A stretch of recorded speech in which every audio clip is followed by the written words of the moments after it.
Hoje a ideia é a gente conversar um pouquinho a respeito de um sentimento, uma sensação, que é o medo, uma sensação tão comum para todos nós e que ao mesmo tempo traz tanto desconforto, né, tanto mal-estar e que muitas vezes a gente tem dificuldade em lidar.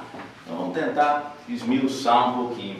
Vamos começar com essa imagem aqui, e essa imagem nos diz o seguinte: certa feita Jesus estava caminhando na beira do mar e existia um barco. Nesse barco estavam alguns dos apóstolos e o mar estava bem revolto, muito vento, mar bravo, e Jesus de repente sai da margem e começa a caminhar sobre as águas, né? E os homens, quando viram aquilo do barco, falaram: é um fantasma, né? Ficaram mortos de medo. Jesus falou: não, sou eu, né? E Pedro, dentro do barco, falou: Jesus, deixa-me ir até ti. E Jesus falou: vem, né? E Pedro saiu do barco, colocou os pés sobre a água e iniciou sua caminhada sobre a água, né? E de repente ele começou a afundar, e aquele vento forte, as ondas grandes, e ele teve medo. E ele estendeu a mão para Jesus e falou: Jesus, salva-me. Jesus estendeu a mão e salvou Pedro. Então a imagem é para mostrar que Pedro, ali na frente de Jesus, teve medo de uma situação de vento, teve medo de uma situação de mar bravio. Então todos nós, de alguma forma, temos medo. E é nesse momento que a gente vai ter que buscar dentro de nós, no amparo da espiritualidade, junto a Jesus, a nossa força. Muito bem.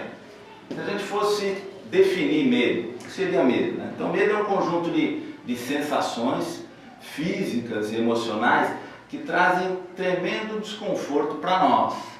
E que em muitas situações o medo funciona como um mecanismo de autopreservação, né? Eu não vou me arriscar, não vou me colocar naquela situação de risco porque eu tenho medo, e aí eu me preservo. Normalmente, essas reações físicas, elas são seguidas por uma série de tempestades hormonais dentro da gente. Então existem liberações hormonais do tipo adrenalina, cortisol, que são substâncias que fazem com que o nosso coração bata mais rápido, a nossa respiração se acelere e a gente se prepare para algum tipo de embate. E normalmente esse preparo, ele tem alguns desfechos, né? Então quando eu sinto medo, ou eu enfrento, né? Enfrento aquela dificuldade, vou para cima daquele problema de alguma forma. Nem sempre é a melhor forma, né? Às vezes eu fujo em outras situações, e dessas duas situações, a que seria a pior delas, vamos dizer assim, é quando nem fujo, nem enfrento, mas quando eu fico paralisado, quando eu fico limitado, quando eu não consigo nem fazer uma coisa nem outra. Então isso significa que o medo me paralisou, ele me limitou. E aí é muito ruim, né? E a gente vai ver depois por que é ruim. Então, na verdade, alguns autores dizem que pior do que o próprio medo é a expectativa de senti-lo antes. Então, o que acontece muito com a gente é que a gente tem o que se chama de expectativa ansiosa. A gente fica esperando o medo antes dele acontecer. Por quê, né? Einstein já dizia para nós que a nossa imaginação, ela é mais forte que o nosso conhecimento. Então nós somos os únicos animais que imaginamos. Aí vamos pensar no bicho, né? O animal irracional. Ele está lá de frente do predador dele. O que acontece? Sente medo naquele momento, ele foge ou ele enfrenta. À medida que o predador vai embora, o medo vai embora também, fica só um instinto de preservação. Já a gente não. Mesmo não havendo predador, mesmo não havendo situação de perigo, a gente cria a situação de perigo, a gente imagina a situação de perigo. E a nossa imaginação é tão forte que ela consegue passar por cima do nosso conhecimento, por cima da nossa razão. E a gente fica criando mil coisas para ter medo e não consegue sair disso, né? Quem daqui que não tem medo de nada, né?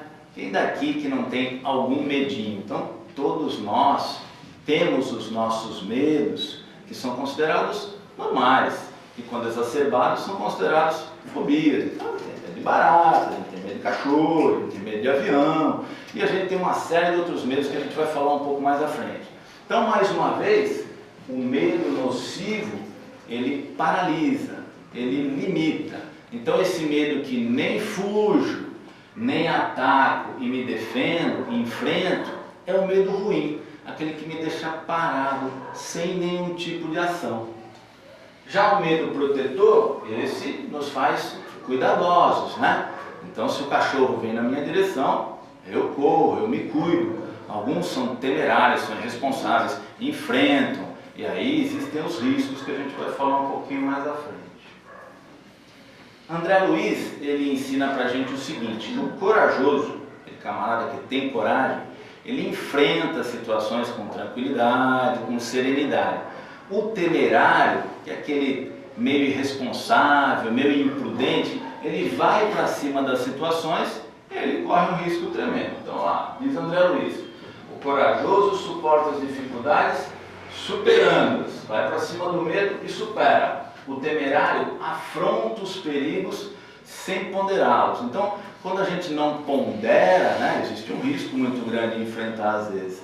É o fato de não ponderar, de não avaliar a situação com critério. Se a gente for observar esses esportistas que vivem no mundo radical, que vivem em alta velocidade, eles precisam daquela adrenalina, daquelas sensações químicas para se sentirem bem, mas eles vivem sempre no limite do risco, no limite da velocidade, no limite do perigo. Então o medo para eles não funciona como proteção, né? O medo traz para eles até uma satisfação pelas substâncias que eles liberam, né? Então, equilíbrio, desequilíbrio, não cabe aqui a gente julgar, né? Nossos pensamentos, aqui cabe uma paradinha, isso é muito importante, né? Nossos pensamentos, eles se moldam, né, de acordo com as nossas percepções. Então, se eu penso de uma forma temerária, se eu tenho medo de alguma coisa especial, eu vou estar atraindo para mim um campo vibratório que está relacionado com o medo e com essas vibrações mais negativas. Então, se eu sou daquele que morro de medo de assalto, ando pela rua e acho que todo camarada é mal encarado e todos vão me assaltar, a possibilidade, a perspectiva de eu atrair uma situação dessa é maior, né? Então isso é verdadeiro. O Orson Pender Carrara, do Portal do Espírito, ele fala pra gente: somos aquilo que pensamos. Se nossos pensamentos são de medo, criamos em torno de nós uma ambientação energética de igual teor, atraindo pela lei da afinidade vibratória as situações que tanto tememos. Então, se a gente se afina com determinada situação, a gente atrai de fato. Então isso acontece com muitas pessoas. Aqui uma outra paradinha que é muito importante a gente refletir a respeito disso. O tal do medo real e do medo irreal. Então falei lá no começo que a gente tem uma capacidade tremenda de criar situações, de imaginar situações de medo, situações que nem aconteceram, talvez nem vão acontecer, mas a gente cria e fica com ela lá dentro da nossa mente, atormentando. Isso nos traz sensações físicas e emocionais de muita insegurança, né? De muita tristeza às vezes, porque o medo excessivo a gente sabe que leva à depressão, a ansiedade excessiva leva à tristeza, então uma coisa vai levando a outra. Então vamos pensar a respeito disso. O que seria um medo real? Bom, eu vou fazer uma cirurgia, por exemplo, de joelho daqui a um tempo e estou preocupado. Estou preocupado porque não sei como vai ser o procedimento, não sei se vai doer depois, se a fisioterapia vai ser muito complicada, não sei o que vai acontecer exatamente. Bom, é um fato real, eu vou passar por uma cirurgia e tenho medo dela. O que eu faço para minimizar esses meus medos? Eu posso procurar um bom profissional para operar o meu joelho, eu posso procurar me informar a respeito do procedimento para saber se eu vou ter muita dor, pouca dor, ou seja, eu vou me cercar de recursos e informações que minimizem a minha insegurança, a minha ansiedade e, consequentemente, o meu medo. Agora, e o medo irreal? Como é que funciona? Um exemplo do medo irreal está lá no PowerPoint, no slide. Uma determinada pessoa que trabalha em um determinado lugar e acredita que o tempo todo o chefe está vigiando cada passo dela, né? Então essa pessoa, ela se sente o tempo todo perseguida e vive com medo. E em muitas das situações, isso acontece de fato, mas em muitas situações está se criando, né, um ambiente de medo, um ambiente de temor, que na verdade não existe. Então isso parte às vezes da própria pessoa. A própria pessoa está se sentindo avaliada, cobrada e tem muito medo do quê? Da reprovação. Então está lá o exemplo. Existem o que a gente chama de situações antecipatórias. A gente fica antecipando o medo. Então a gente fica pensando, mas se minha esposa morrer, o que eu vou fazer daqui para frente? Quer dizer, minha esposa é jovem, tem uma perspectiva de morrer? Tem, todos nós vamos morrer. Mas a gente cria na nossa mente essas situações antecipatórias e essas situações vão nos levar a desequilíbrios. Não só a gente cria, como também plantam essas situações na nossa mente. A gente vai ver um pouquinho mais à frente aí. Vamos falar um pouquinho dos medos da criança, depois dos medos do adulto. Tem um livro que chama Nossos Filhos São Espíritos, que a Lucília me emprestou, eu até comentei a respeito dele numa outra palestra passada, do mês passado, e num determinado capítulo, ela diz que muitos daqueles que passaram por terapias de vidas passadas, regressões e hipnoses, comentavam que o momento do encarne, o momento da encarnação, o momento que a criança vinha para o nosso mundo material aqui, era um momento de muito medo, era um momento de muito receio. A maior até do que momentos de desencarne.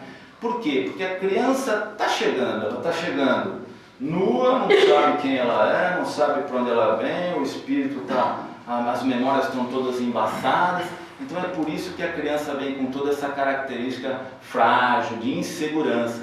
E aí cabe a quem? Cabe aos pais darem, desde o momento da barriga, depois do momento do nascimento, durante a criação e a evangelização dessa criança, cabe dar a essa criança um momento e um ambiente de segurança, um ambiente de solidez emocional, um ambiente de tranquilidade, ou seja, fomentando as coisas espirituais, a vida depois da morte, enfim, todas as informações que puderem ser dadas para essa criança no sentido de evangelizar e fazer com que essa criança seja um adulto seguro, né? Então a gente sabe que o medo do novo, a própria reencarnação, é uma coisa muito complicada para aquele que está nascendo. E a criança tem os seus medos muito comuns que aparecem durante o desenvolvimento. Um deles é o tal do terror noturno, né? Uma criança chega à noite, a noite começa a chegar, ela apavora completamente, ninguém sabe o que é, nem por que é. E sabe que em muitas situações são coisas que a criança está trazendo lá de outras existências.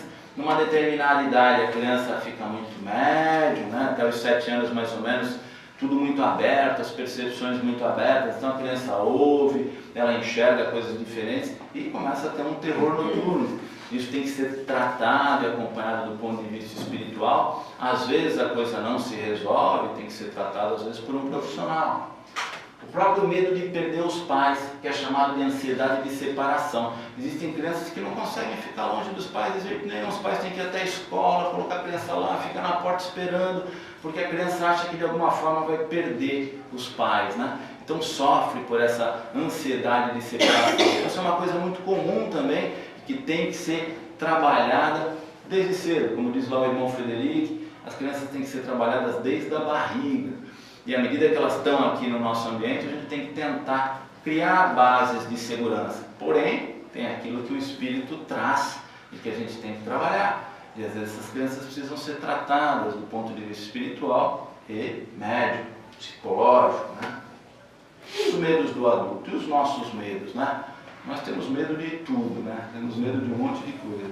Nós temos medo da morte, temos medo da violência, temos medo de adoecer, temos medo do futuro, temos medo do novo, né? Das coisas desconhecidas, temos muito medo da crítica.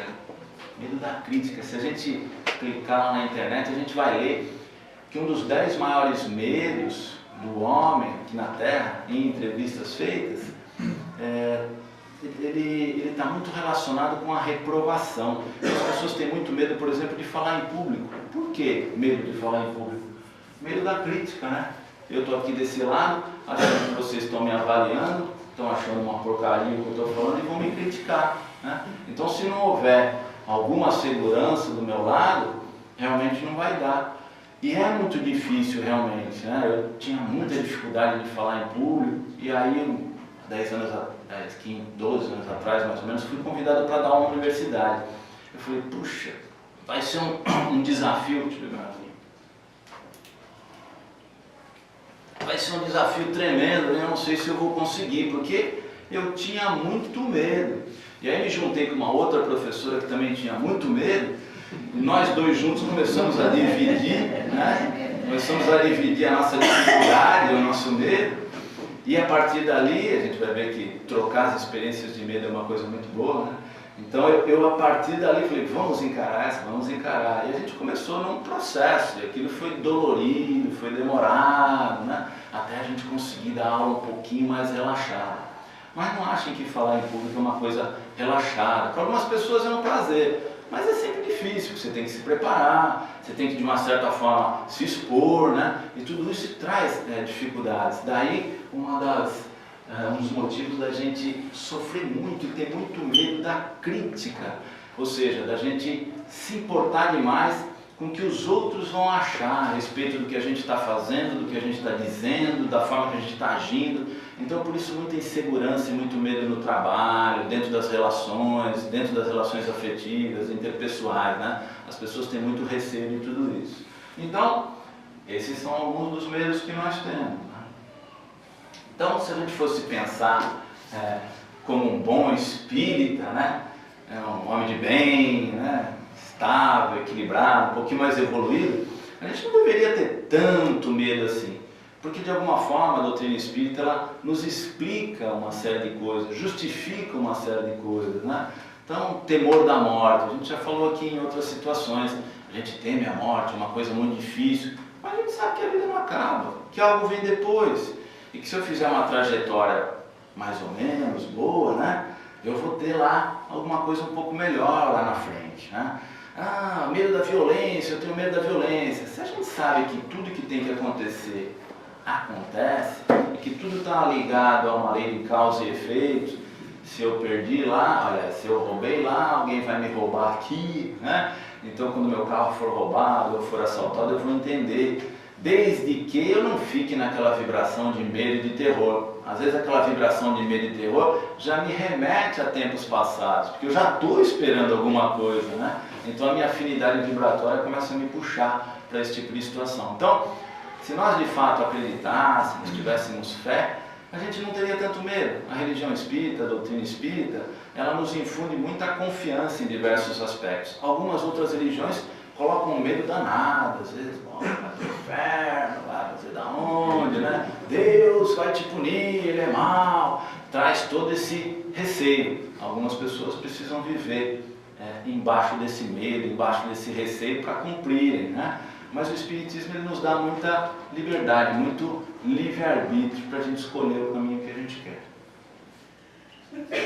Então, se nós fôssemos realmente tranquilos, sem medo de nada, homens de bem, como diz lá o Evangelho, com todos aqueles predicados, nós não teríamos tantos medos assim. Nós teríamos medo de o quê? Teríamos medo de falhar na nossa jornada aqui, de falhar enquanto pessoas, enquanto pais, enquanto esposos, esposas, enquanto filhos, enquanto cidadãos, enquanto cristãos. A gente teria medo de falhar na nossa jornada. Mas não é bem assim, né, gente? Isso fica lá para os mais evoluídos, né? Bom, nós falamos lá atrás que a gente imagina muita coisa, que esses medos vêm na nossa mente, mas tem uma participação, né, gente? A gente sabe que a participação é de quem? Dos nossos inimigos, dos nossos obsessores. Então a gente sabe que o medo é uma ferramenta dos nossos obsessores e que eles se utilizam do medo para tirar o nosso chão. Como é que eles fazem isso? Eles atuam nos nossos centros de força. Vocês sabem que a gente tem vários centros de força, que a gente recebe energia enquanto está lá no passe. Da mesma forma, esses irmãos que não são nossos amigos, né? São nossos obsessores, infundem energias negativas em centros de forças que estão relacionados com a nossa segurança, com a nossa estabilidade emocional. E de uma hora para outra a gente fica inseguro, a gente fica com medo, a gente fica desequilibrado. Se eles não atacam diretamente a nós, eles atacam às vezes os nossos parentes, aqueles que estão próximos de nós. E a gente fica com medo pelos nossos parentes, medo de perder um filho, medo de perder uma esposa, enfim. As energias negativas não são dirigidas para nós, porque estamos com algum tipo de proteção, são dirigidas para aqueles que estão mais frágeis. Então, os nossos obsessores, eles buscam justamente as nossas fragilidades. Onde temos mais fragilidade, onde temos mais medo, eu tenho medinho de doença, eu tenho um pouquinho, volta e meia eu já estou com uma doença grave e tal. É esse tipo de pensamento que eles vão te infundir. E às vezes você não tem doença física nenhuma, mas aquilo foi infundido lá no teu corpo pelo espiritual, passa para o teu corpo físico, você tem as sensações exatas e similares às doenças que você tem medo de ter, e aí você começa a vivenciar aquele medo e tem muita dificuldade de sair daquilo, né? Acho que eu não esqueci nada, mais ou menos isso aí, a forma que os obsessores atuam. Bom, nessa atuação dos obsessores, eles fazem um tremendo estrago. Esse tremendo estrago é chamado aqui na medicina como doenças psiquiátricas. E as doenças psiquiátricas, elas têm vários nomes. E se a gente for especular as doenças psiquiátricas, todas, sem exceção, têm o medo como fonte, têm o medo como consequência, têm o medo como base, né? Então, as doenças psiquiátricas são as doenças da alma, são as doenças do espírito, coisas que a gente carrega de outras existências, coisas que a gente está vivenciando aqui, agora, por ações e atos que fizemos, coisas que estão sendo colocadas em nós por esses inimigos espirituais, e relacionado com tudo isso, todo um desequilíbrio neuroquímico no nosso corpo, né? Que a coisa espiritual acontece, mas a coisa orgânica também acontece junto, é tudo concomitante, por isso que às vezes tem que se tomar remédio, tem que se equilibrar o neuroquímico para conseguir equilibrar o espiritual junto. Então a gente percebe que existem as fobias. Fobia é o quê? Medo exagerado, né? Claustrofobia, né? Agorafobia, medo de estar em movimentos, em lugares abertos, medo de estar em lugares fechados. São medos das mais variadas formas, né? Que são difíceis de tratar, mas que existem. A tal da síndrome do pânico, um dos principais sintomas da síndrome do pânico, os pacientes relatam: eu tenho medo porque eu sinto que vou morrer. Eles experimentam uma sensação terrível, né, de desfalecimento, de quase morte, com muito medo, um terror que só quem passou pode realmente imaginar. As doenças relacionadas com os transtornos de ansiedade, existem vários transtornos de ansiedade generalizada, existe uma infinidade de doenças relacionadas com as ansiedades. E ansiedade é o quê? Ansiedade é insegurança, e insegurança é medo. Então está tudo muito interligado, muito permeado. A própria depressão.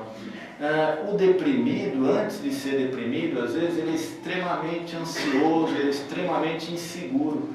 E de tanto sentir medo, de tanto sentir ansiedade, ele fica triste. E ele não quer sair de casa, ele não quer fazer as coisas, porque ele acha que não dá para nada, que não tem mais vontade de viver, uma tristeza sem fim, que às vezes tem como fundamento um trauma, um medo, uma perda, uma situação estressante que a pessoa já passou até nessa existência aqui e desencadeou essa tristeza toda, mas que isso normalmente está relacionada com o medo. Então a gente vive, gente, uma luta, né? A gente vive uma luta interior. Todos nós temos medo. Então, em algumas situações, esse medo está relacionado com o passado, mas é um passado aqui, dessa existência ainda, de situações traumatizantes e que nos trouxeram medo, situações que nós passamos e vivenciamos, situações de perda, situações de doença. Mas a gente tem que refletir de uma forma muito racional para não cair nisso aqui, na memória do medo. O medo é uma coisa que fica, né, lá no nosso cérebro. Nosso cérebro interpreta e fica aquela cicatriz. Puxa, mas há um tempo atrás eu perdi lá um ente querido, tive medo, tive uma doença grave, tive medo. Será que eu vou ter de novo? Bom, se eu já passei por essa situação, vamos ser bem racionais, né? Se eu já passei por essa situação e venci, eu posso passar de novo. Eu posso posso perder alguém de novo, eu posso ficar doente de novo, enfim, eu vou ter que enfrentar esses meus medos, né? Ou a culpa e remorso e medo de vidas passadas, coisas que a gente traz, né? Então, trago receios, trago medos, trago culpas, porém, foi em vidas passadas. Se eu me proponho nessa existência aqui a me modificar, a melhorar, a não sentir mais isso, eu tenho que tentar esquecer e botar uma borracha naquilo que passou. Infelizmente, os inimigos espirituais afloram isso na nossa mente, né? E nos trazem essas visões. O irmão comenta muito, o irmão Frederico, em sono físico, eles trazem as visões para nós daquilo que fizemos, e aí vem culpa, aí vem medo, né? E a gente acorda com medo e não sabe porquê, né? Então, como que a gente deve lidar com esses medos?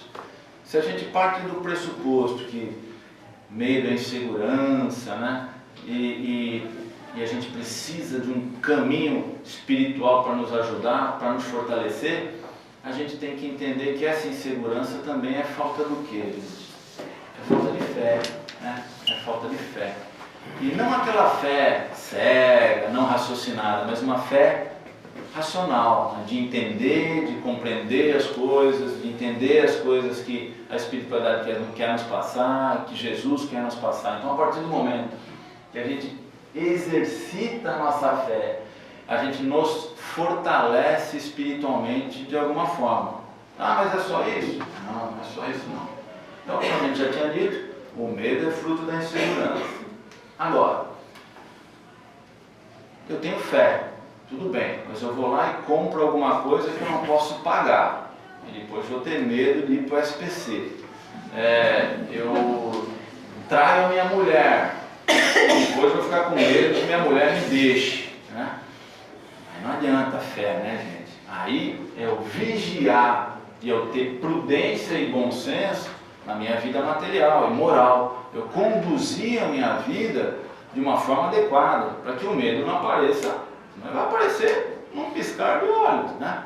Fiz alguma coisa que vai me levar a ter medo, aí não tem jeito. Não adianta ter fé, não adianta fazer oração, não adianta, né, se ligar a nada.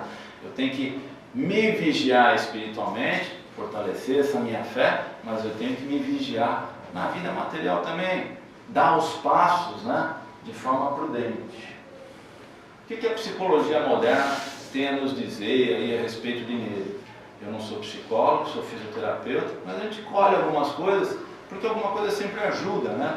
A gente lê, passa alguma coisinha adiante, que serve para mim, serve para algum de vocês também, e depois a gente fala um pouquinho do pedacinho espiritual, né? Que para a gente aqui é uma das partes mais importantes. Mas a psicologia moderna diz que a gente tem que tentar nos olhar de fora, a gente tem que tentar ser bem racional. A hora que a gente estiver sentindo muito medo, nos olhar de fora, para quê? Para observar se aquela situação é real. E a psicologia se entrelaça com o espiritual. Por que se é real aquela situação? Se aquela situação não está me sendo infundida de alguma forma, por algum obsessor, por algum inimigo espiritual, se não é fruto da minha própria imaginação, se eu não trouxe isso já no meu espírito, então que eu me observe de fora e tente pensar e raciocinar de uma forma bem racional. Esse medo é real? É verdadeiro? Fazer um trabalho de condicionamento mental positivo com quem? Com o nosso inconsciente. O nosso inconsciente é o nosso espírito, né? Aquilo que está guardadinho lá no fundo que a gente ainda não lembra. E aí uma paciente essa semana me contou o seguinte, a gente estava falando justamente sobre isso, sobre medo, falando que ia comentar a respeito. Eu falei, Ricardo, sabe que a minha filha era engraçada. Engraçado não, triste. Quando ela era pequenininha, ela estava na escola, ela tinha muito medo das mudanças de tempo. Quando o tempo escurecia, parecia que vinha uma chuvarada, uma trovoada, ela entrava em pânico total, pânico total. Se ela estava dentro de casa, tinha que se trancar no quarto, dentro da escola era um problema, e ela foi e falou com o diretor da escola na época. O diretor falou para ela o seguinte, olha só, não se preocupe, que quando tiver uma mudança de tempo, eu vou até a classe, pego ela, levo ela para a minha sala, vou entreter ela com alguma coisa, para que ela se distraia até passar a tempestade. Mas a senhora faça o seguinte, quando chegar em casa, sua filha adormecer, lá no início do sono, a senhora vai lá no ouvidinho dela e diga, olha, você é uma menina corajosa, você é uma menina segura, vai crescer sem medos. E falei isso durante um tempo e toda noite. Essa moça hoje tem 50 anos, ela disse que é a filha mais segura dela. E quando ela era jovenzinha, ela, puxa, eu temi pela minha filha. Eu falei, como é que minha filha vai crescer com esse sentimento de terror e de medo? E ela fez esse trabalho e realmente percebeu que ela melhorou. Ela evoluiu e melhorou, sem precisar de um tratamento específico, de psicologia ou de uma abordagem espiritual específica. Na verdade, a mãe estava ali com todo o amor, né, conversando com aquele espírito. E nesse livro, Nossos Filhos São Espíritos, ele também fala desse tipo de trabalho que é feito com crianças autistas, crianças que estão muito fechadas dentro dos seus espíritos, né, durante o sono, para os pais irem ali e conversarem com aquelas crianças, né, para de alguma forma tentarem atingir o quê? Aquele inconsciente, nosso espírito, né? A psicologia diz para a gente se aproximar do nosso medo, a gente fazer algum contato com ele, nem que seja mental primeiro, né? Tenho muito medo de, sei lá, cachorro. Eu me imagino me aproximando do bicho, né? Tocando. E aí aos poucos eu vou fazendo um processo que eles chamam de dessensibilização. Vou aos pouquinhos me aproximando daquele medo e tentando diminuir o meu terror.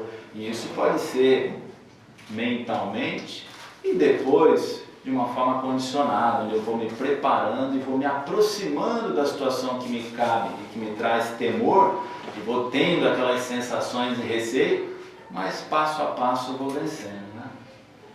Eles dizem para a gente substituir a fantasia por realidade. Então aquilo que a psicologia chama às vezes de fantasia, são coisas que estão plantadas na nossa mente. Umas que nós criamos, outras que foram criadas e colocadas, infundidas, ideias que foram infundidas na nossa mente que a gente tem que aprender a repelir. Compartilhe seus medos, eles dizem, né? Então é importante, é bacana a gente falar, eu tenho medo de cachorro, eu também, eu tenho medo de avião, eu também, eu tenho medo de... É bacana compartilhar, porque a gente não tem que sentir vergonha, né, de ter medo, de ter receio. É uma coisa normal, muita gente tem, muita gente esconde também, porque acha que é vergonhoso, porque normalmente tem medo do quê? Medo da crítica.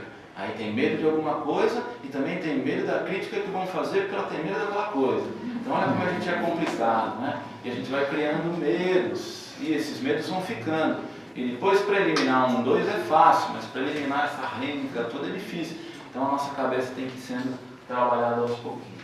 Bom, e o que dizem os nossos amigos espirituais a respeito do medo? De que forma que a gente tem que agir, de que forma que a gente tem que se cuidar e se proteger? Em primeiro lugar, a oração, né? Entrar em oração sempre, pedindo a presença dos nossos amigos espirituais, tentando se ligar a eles.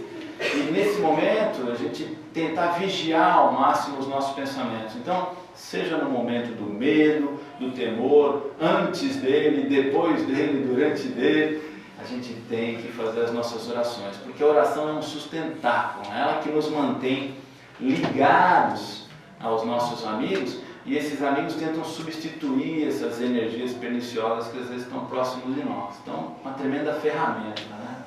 A gente não pode alimentar sentimentos de culpa ou de baixa estima, coisas que a gente traz, às vezes, de outras existências, ou que a gente desenvolve aqui por culpa nossa ou por ação de uma terceira pessoa que nos infunde que somos isso, somos aquilo outro, e vamos nos sentindo pequenininhos, né, com muito complexo de inferioridade, e todo esse sentimento de culpa, esse complexo de inferioridade, ele traz o medo. Então, não nos tratemos dessa forma, né? Procuremos olhar para dentro de nós e olhar as qualidades que nós temos, aquilo que a gente tem de bom, né? Então, eu não tenho uma habilidade intelectual, mas eu tenho uma habilidade manual, eu não tenho uma habilidade manual, mas eu tenho uma força de trabalho muito grande. Todos nós temos virtudes e normalmente a gente fica enxergando e valorizando demais os nossos defeitos, mas não com a ideia de eliminar os nossos defeitos, mas com a ideia de manter aquele pensamento de inferioridade, de diminuição, e isso vai nos trazer medo, né? Então, não vamos trabalhar com esse tipo de pensamentos. Eles dizem que a gente deve guardar a certeza de que a gente nunca é desamparado, em situação nenhuma a gente é desamparado. Então isso é fé, né? É acreditar que a gente está sempre, de alguma forma, amparado. Se nesse momento eu estou passando por uma situação de dor e de sofrimento, embora eu não entenda aquilo, é necessário. E quando a gente acha que está desamparado, não é aquela velha história, né? Jesus estava me carregando nos braços quando eu não vejo a minha pegada do lado dele, são só as pegadas de Jesus. Então quando a gente acha que está totalmente desamparado, não está. Observar todas as bênçãos que chegam até nós todos os dias. Então assim, estou vivo, tenho alimento, tenho casa, tenho trabalho, tenho família. São muitas bênçãos, né? São muitas riquezas que chegam até nós todos os dias e que a gente não observa. A gente fica observando aquilo que não chega, né? E aí a gente fica gerando expectativa, ansiedade e medo por conta disso tudo. Então a gente tem que observar sempre, né? Sempre. É claro que tem pessoas que não estão comendo, não estão morando, não têm família, estão doentes, estão com tudo de ruim.